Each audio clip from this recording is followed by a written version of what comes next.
So my name's, like Hal said, my name's Mandy, and I've worked in a psychiatric intensive care unit. I've also worked in a prison, and I've been working in the community for a year. I've also, for the past year, worked on a pilot scheme in Suffolk for the Perinatal Infant Mental Health Service, which works closely with women that are under child protection or children's services, and we work closely. Perhaps there's domestic violence, mental health problems, and I work closely with the midwife and a group of professionals that we work with them. And the pilot's been really successful, and they've now brought it over to Yarmouth. So from this week, I'll be doing the whole of Yarmouth and Suffolk. So that's my new role. Okay, so postnatal depression. So I'm here to tell you about the risks, who can it affect, how to pick up the signs, and what you can do for the information. But mostly I'm here in order that women and their families now and in the future get the best possible care. But I can't do that on my own, and that's why everyone in the room is really vital to a woman's care and well-being. So there are 3 main types of depression, and unfortunately they all come under the umbrella term, which means they're all classed as the same thing. They're called postnatal depression, but there's no definite diagnosis for them. But there's baby blues, so that's ordinary and it's considered normal, lasting a few days, and that doesn't require treatment. So that's absolutely normal and it's nothing to worry about. You get a bit tearful 3 days after having the baby, and that's absolutely fine. There's no problem with that. Then you get postnatal depression. That usually develops within the first 4 to 6 weeks after giving birth, and it can last for several months, even years, and medical treatment is advised. And then we get puerperal psychosis, which is what I'm talking about mostly today, and it's very rare. It's also known as postpartum psychosis, and is a severe form of depression or elation occurring the first few weeks after pregnancy. It normally sets in the 3 days to 2 weeks after giving birth, so the onset is really rapid and it happens really quickly. The most vulnerable are women who have had mental health problems in the past, who have had a family history of mental health, and for those that are having their first baby. So the risk factors. These are the risk factors. Puerperal psychosis is not classified as a separate illness, but it's grouped with bipolar, schizophrenia, and manic or mixed depression disorders. Research suggests that 72% to 88% of women with puerperal psychosis have bipolar. So it's the ladies with bipolar that have got a diagnosis with bipolar that are at risk of this. There's a real high risk of this. And 12% have schizophrenia. And the risk increase after an episode following childbirth, but there is also a risk of further episodes. So, which means that it isn't just to do with the baby. If you're at a high risk of being hospitalised with bipolar before, then there's a high risk that it can happen again regardless of whether you have a baby or not. And some women that have had bipolar and have a baby choose not to go on to have another baby because of the risks, but then they need to know that the risks are still there regardless of whether you have a baby, although they do increase. So there are other causes. These are the main causes, but there are other causes that are associated with it. So that's hormonal. So through the pregnancy, the placenta pumps out industrial quantities of hormones, and when it's removed, those levels plummet. So this has a withdrawal effect. So during pregnancy, the levels of progesterone increases between 50 to 100 times, and then within 3 days of giving birth, they go back to a normal level. Estrogen levels also fall dramatically when you deliver, so it's hardly surprising that most women go into depression. Genetic. So there's a small minority of women who are genetically inclined to develop the illness in response to chemical changes to the brain. Thyroid, abnormalities in thyroid and pituitary function has also been indicated as a cause for puerperal psychosis. History of previous psychosis.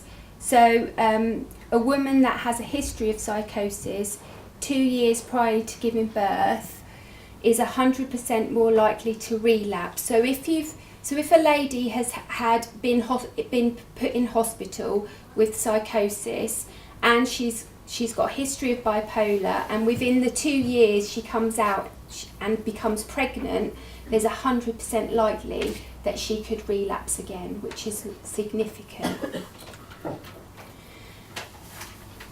So we know about the family history. So if a parent has bipolar, then there's a 10% chance that your child could have bipolar, but then you've also got to think there's a 90% chance that they couldn't. So it happens in 1 in 500 births, which is quite rare.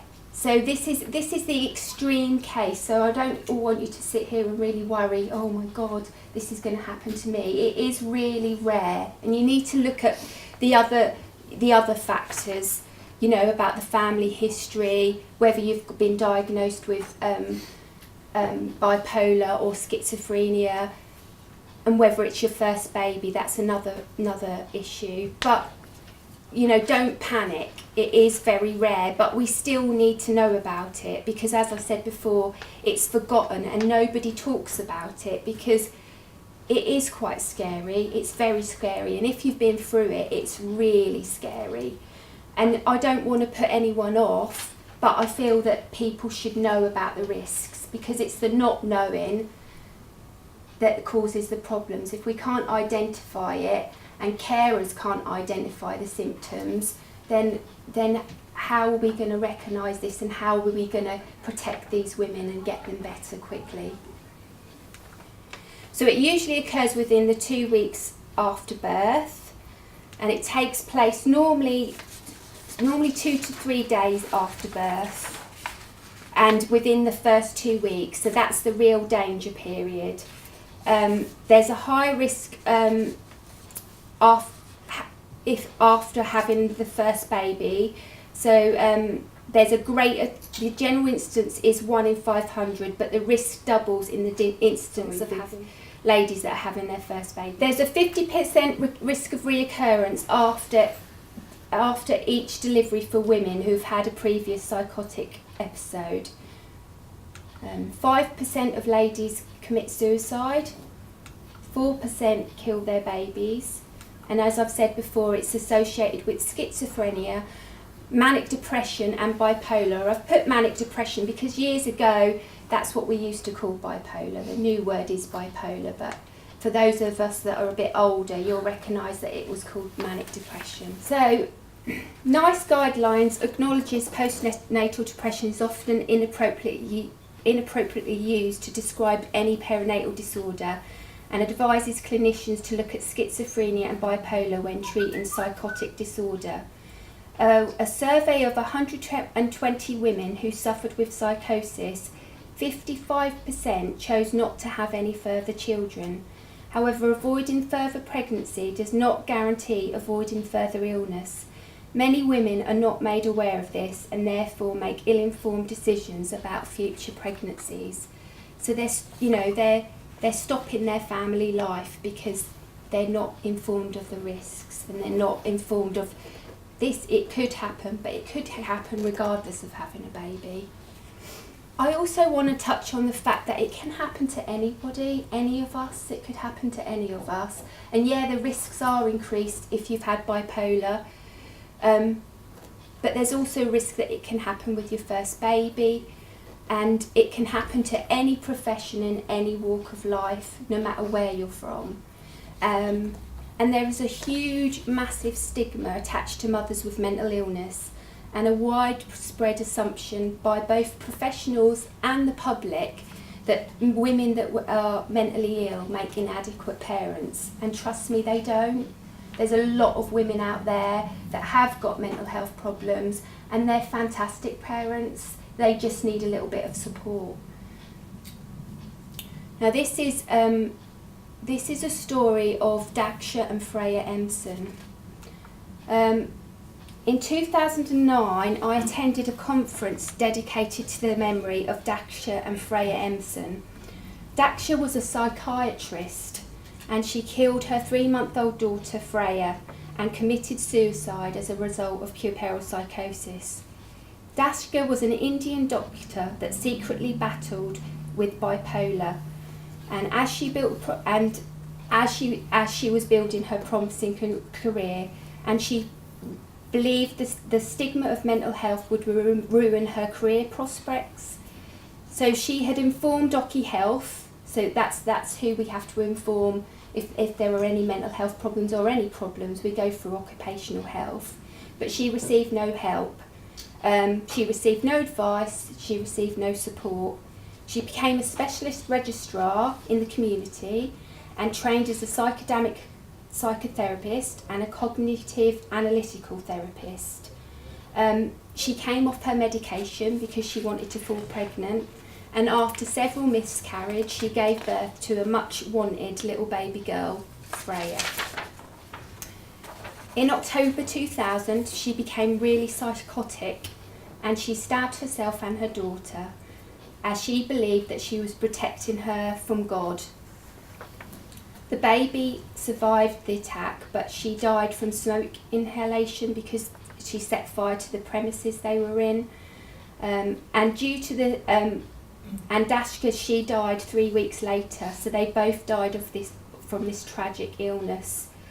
And due to the stigma of mental health, she had only told her GP of the illness, and because he was acting in good faith, the GP had not informed others because he was trying to go by what she wanted. So he hadn't told anyone, and an inquiry into her death issued 17 recommendations to reduce stigma in mental health among NHS workers. They include governing doctors, care of other doctors, and better mental health care of mothers, protection of their children, and strengthened NHS support of their own staff. Because if we can't even look after our own staff, how are we looking after other people? So I know it's quite scary, and I didn't want to scare you all, but I just felt that was a really important thing to bring up, because it's vital that we know about what happens. So for those that want to know about puerperal psychosis and what happens, these are some of the things that can happen. Now the thing is, when professionals come round, or you speak to professionals, they speak in another language. They have words that you can't understand, like hallucinations, delusions, grandiose, confusion, you get that one, but depersonalisation, mood disturbance, insomnia, mania. What does that all mean? So hallucinations, so if a woman who's just had a baby is suffering from hallucinations, she may believe that she's a bad mum. She may believe that she's possessed by the devil, or hear voices that tell her to harm her baby. If she's delusional, she may believe that her baby is an alien. She may feel that when you take her baby away that you're going to take it away permanently, when in reality you're just maybe taking it away to put it to sleep. But in her mind, she's thinking you're going to take that baby away and you're not going to bring it back. Grandiose, she may believe that she has a large amount of money. She can book exotic holidays, buy a large amount of items that she doesn't actually need. She might feel that she has special powers and abilities.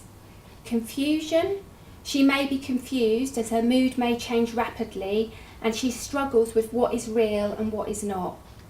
Depersonalisation, she may feel detached from reality and not emotionally respond to her baby, so she shows no love or no warmth. She doesn't respond when the baby cries, there's no eye contact, and she may not bond with the baby and will not care if the baby is with her or not, so she's not meeting her baby's needs. Mood disturbance, she may be depressed or elated. Both can lead to neglect of the baby. With depression, she may feel so low that she can't see the baby because she hasn't got the energy or the motivation to see to her and to meet the baby's needs. Or she may be so high and manic that she's too busy thinking about other things and too busy doing other things to think about, oh, I better stop and feed her, I better stop and change her, because she's rapidly thinking about all these other things that she could be doing, and not intentionally, but does forget that the baby's actually there. Mania, she's full of energy and confidence, and really she wants to stay up all night. She's very talkative. She might not want to eat because she hasn't got time to eat. She may make unrealistic plans and become irritable if they don't come true. And she may be quite impulsive and put her baby and her baby at risk. Insomnia is the massive thing. With ladies with bipolar, sleep is imperative. Sleep is so important. So she may not sleep, or she may be overactive and not sleep for days.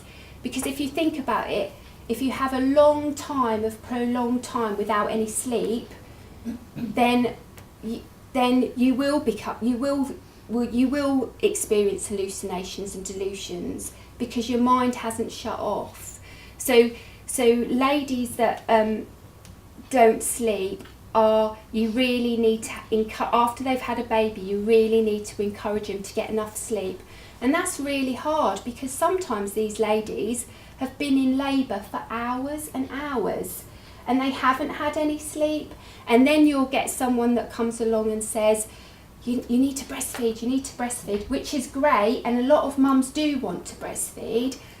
But sometimes for ladies that are really at high risk, sometimes it's about encouraging them maybe to do a bit of both, because then at least they can sleep at night and then someone else can take over.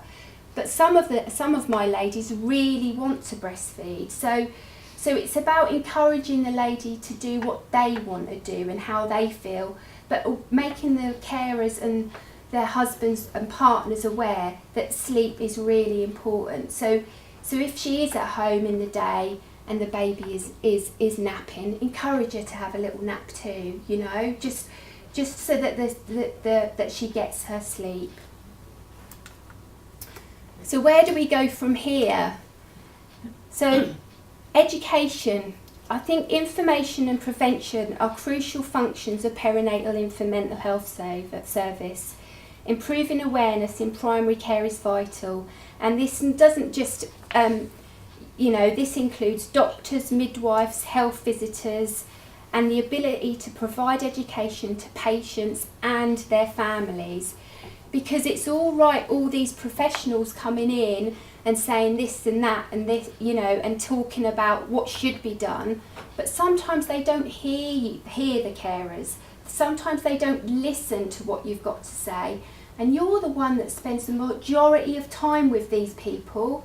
You're the one that lives with them day in and day out.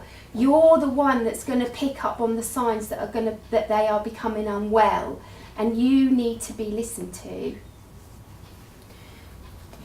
Every woman needs good support and advice during their pregnancy, especially those women who have had a previous episode of illness.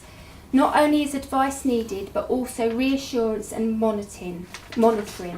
Women should be educated in the risks and make informed decisions, because if you think about it, if you went to see your midwife, they'd inform you that you could get preeclampsia. They'd inform you that you could get diabetes. They do inform you that you could suffer with postnatal depression, but there's hardly any information on puerperal psychosis. And it's a fact, it happens. But there's no information out there. A questionnaire was designed to establish knowledge on mental health disorders after childbirth, and it was sent to all practicing midwives in 2 UK health districts. Out of 26 midwives, 52% felt they required more knowledge on mental health disorders and treatments. So equally though, mental health nurses also lack sufficient knowledge. So if signs can be potentially missed by both professions, then women are not receiving the care that they should be receiving. So communication. Wider training should be considered, which cascades to the whole mental health team, which will provide consistency and better interprofessional relationships, networking and collaboration. There needs to be an agreed protocol and referral system so that women get a seamless process of care. Women and their families should feel supported. They should be provided with information and told the facts. So yes, a lot of women won't get puerperal psychosis, but if they don't know about it, then their families won't know about it and they won't know the signs. So if they do get it, you're going to miss them. So we need to be having the information. If women have had puerperal psychosis with their first pregnancy, then it's vital to support them through any further pregnancies. And maybe one lady may require a lot of support and reassurance, where another might be happy to just know that the services are there if she needs them. So it's about, if you've had a woman that's come in the ward and has had puerperal psychosis with the first baby, then it's about knowing the midwife's informing you when she's next pregnant, and then you or whoever their community psychiatrist is just getting in, maybe just a phone call to get in touch and say, congratulations, I know you're pregnant, but if you need us, we're here. Some women may not want to take you up on that, but at least you know and they know that you're there if you need them. There needs to be a consistency in care. Women who've had mental health problems, they find it difficult to disclose, and especially if they're seeing a range of professionals. So it is vital that they have consistency. There is a huge issue of trust, as there is such a big stigma about mental health. And those mums that have suffered with puerperal psychosis, they already feel a failure. They've been labelled with a psychotic illness and experience huge feelings of guilt. They've not only neglected to fill their role as mothers and partners, but also as friends, and that's how they feel, that's how they've told me they feel. Not only that, but there is a widespread assumption by both professionals and public that mentally ill women are inadequate parents, which reinforces stigma and makes it increasingly difficult for them to disclose. For women who've had mental health problems, trust is a massive issue. And if they've got a CPN, they would have already informed a relationship with the CPM.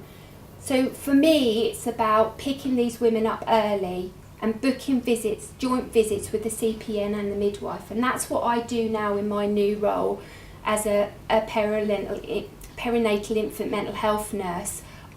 We pick up the midwives, refer ladies that are pregnant to the service. I work closely with the specialist midwife Lisa Page in Norfolk and Suffolk. We go out to joint visit and we see the ladies antenatally. Lisa stays with them for about 8 weeks after giving birth. Then the health visitor comes in. If they're under child protection, social worker is also involved, and I do a lot of joint working because that way nothing's missed.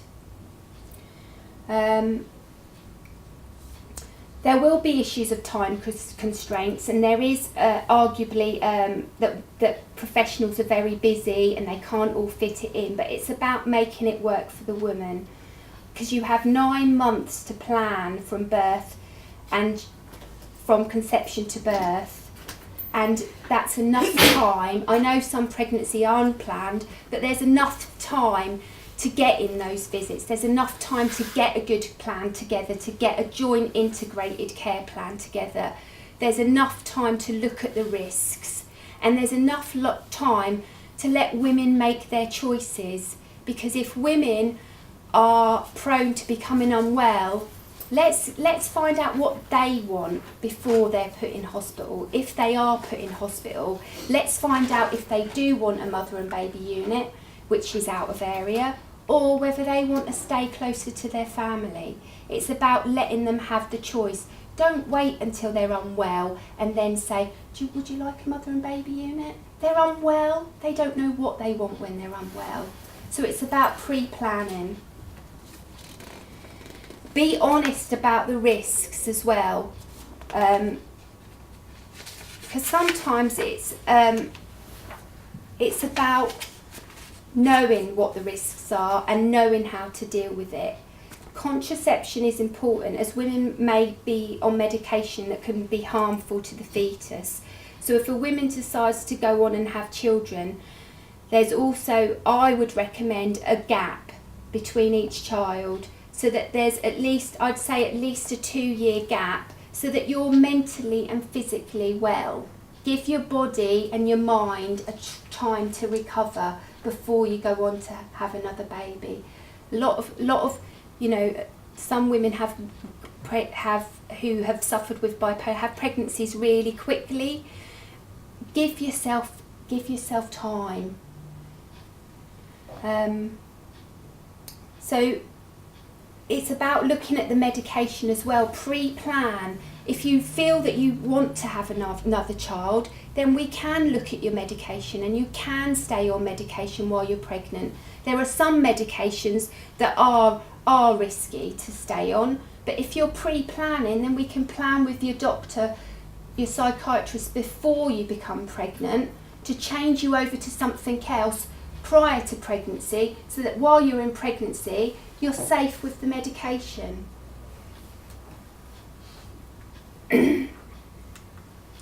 So specialist nursing, I guess that's what my role will be, but I argue the fact of, should it be specialist nursing? Should there be? Because for me, I just feel everyone should have the knowledge, because when you make it specialist, then you get in your little clique of.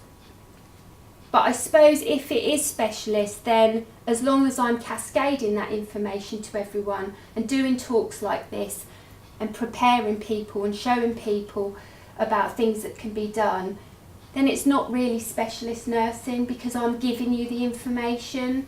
But although I am in a specialist role, it's about providing you with that information. And professional screening, we do have in our line of work, in my line of work now, we do have tools, but they're not a screening tool. There is the Edinburgh post-natal depression tool, but there's no tool for puerperal psychosis. So what can you do? You can look out for the signs.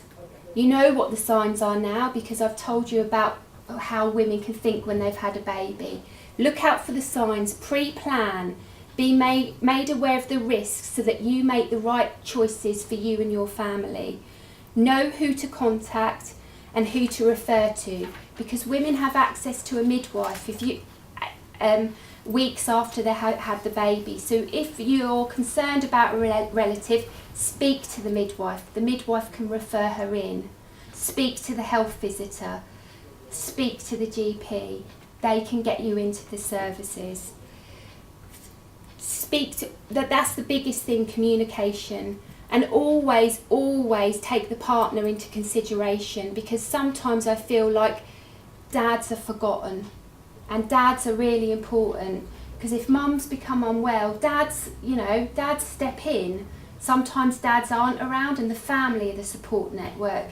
So it's really important to involve all these people that are going to help this lady. So don't be afraid to ask for help, that's the key. Because the quicker we get in, the quicker we can pick up, and the quicker she can become better. And that's the key. And remember, I like this, because people will forget what you said, people will forget what you did, but people will never forget how you made them feel. Because sometimes with women that are really, really unwell, It's not about what you say, it's not about what you do, it's about how you make them feel safe, how you make them feel at their time in crisis.